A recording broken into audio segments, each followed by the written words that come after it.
What's going on, everybody? My name is Jenkins, And I'm Jalen Davis. and the passage that we decided to discuss was The Racial Contract by Professor Charles Mills, in which he discusses, the role of race as it regards to the social contract. One thing that I have learned about the social contract is that the term was created by political philosophers John Locke and Thomas Hobbes. Thomas Hobbes says that the social contract was a creation by the government due to the fact that humans were in a state of war with each other.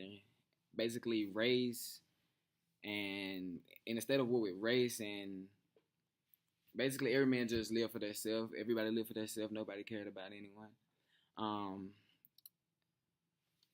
And in this book, John Mills basically argues that the social contract was just, it was false because Right. Thomas Jefferson, who wrote the Declaration of Independence, he said, for justice for all, but he didn't mean justice for all he people. meant basically justice for the whites. The white people. So, and he later on goes to state about, white supremacy and, how, people of color would just use as a benefit towards white people. And it kind of, when you think about 2016, Right. all these situations of white supremacy, you look at it in sports and entertainment, all these, African Americans out there, doing this work, and, the white people benefiting from it. It kind of relates back to those slavery days.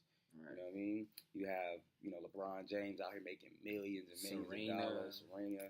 Venus. Mm-hmm. Even in the music industry as well.